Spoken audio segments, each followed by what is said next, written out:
Hi guys, I am going to explain hybridization. The atomic orbitals combine to form new set of equivalent orbitals known as hybrid orbitals.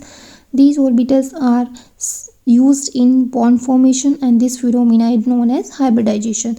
The process of intermixing of orbitals of slightly different energies so as to distribute their energies resulting in the formation of new set of orbitals of equivalent energy.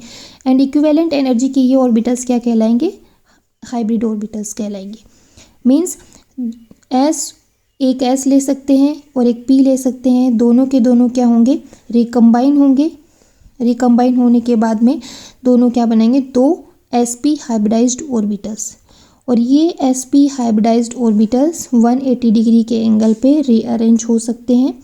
इस तरीके से देखिए, एक बार check कर लीजिए and लिख लीजिए। Okay, आगे देखिए।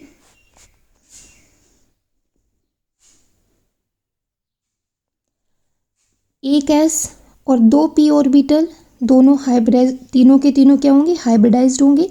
और कितने sp2 हाइब्रिड ऑर्बिटल बनाएंगे?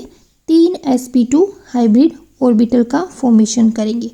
और ये तीनों के तीनों हाइब्रिड ऑर्बिटल्स होते हैं, ये रीअरेंज होंगे और 120 डिग्री के एंगल पे रीअरेंज होकर के ट्राइगोनल प्लेनर स्ट्रक्चर का फॉर्मेशन करेंगे। जैसे कि देखिए,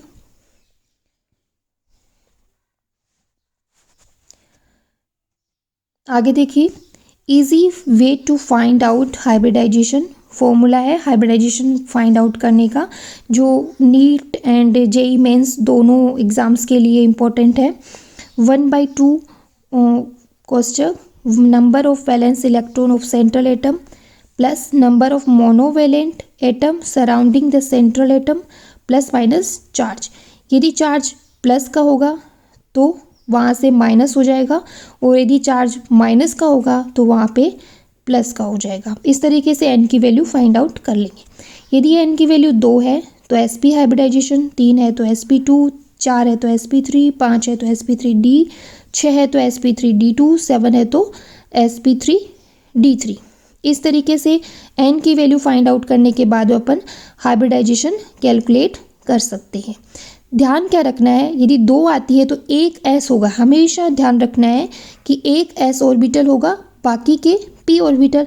यदि p ऑर्बिटल कंप्लीट हो जाते हैं तो आगे के फिर d ऑर्बिटल ले सकते हैं। इस तरीके से हाइब्रिडाइजेशन अपन कैलकुलेट कर लेते हैं। आगे देखिए, वैलेंस इलेक्ट्रॉन कैसे काउंट करते हैं।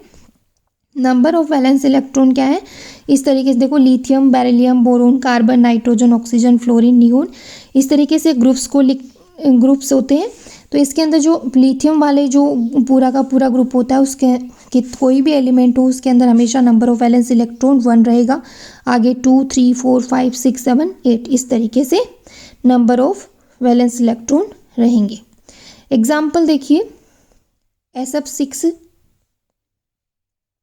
का एग्जाम्पल लेते हैं। सल्फर 1/2 होता है। सल्फर के अंदर नंबर ऑफ वैलेंस इलेक्ट्रॉन कितने होंगे? 6 होंगे। प्लस फ्लोरीन क्या है? मोनोवेलेंट एटम है, इसलिए पूरे के पूरे नंबर ऑफ मोनोवेलेंट एटम, कोई चार्ज नहीं है तो 0 आ गया। और 6 कितने हो गए? 12, तो 12/2 इक्वल्स टू 6 आ गया। तो हाइब्रिडाइजेशन क्या हो गया? n इक्वल्स टू 6 आने पे sp3d2 हाइब्रिडाइजेशन। अगला एग्जाम्पल देखिए, BCl3 1/2 है। बोरोन के अंदर कितने होते हैं? Valence electron 3 plus number of monovalent कितने हैं? 3, कोई चार्ज नहीं है तो 0, तो 6/2 इक्वल्स टू क्या हो गया? 3। n की वैल्यू कितनी आई है? 3 आई है, इसलिए क्या होगा? sp2 hybridisation. अगला एग्जाम्पल देखिए, SF4-2 n इक्वल्स टू क्या हो गया? 1/2। Number of valence electron in central atom 6, monovalent atom कोई नहीं है तो 0, प्लस यदि माइनस का चार्ज है तो प्लस का 2, कोष्टक कितना आ गया? 8/2 इक्वल्स टू क्या आ गया? 4 आ गया। इसका मतलब क्या है? sp3 hybridisation. ऑक्सीजन बाईवैलेंट होता है, नाइट्रोजन ट्राईवैलेंट होता है, ये अपने को थोड़ा ध्यान रखना है। ओके, अगला example SO3 - 2, N equals to क्या हो गया 1/2, 6।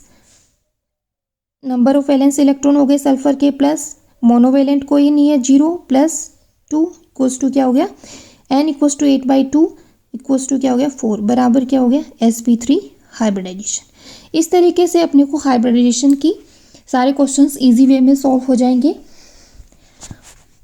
आगे का एग्जाम्पल है IF7, ये आप खुद करना, चेक करना। Okay guys, bye, thank you, like share and subscribe.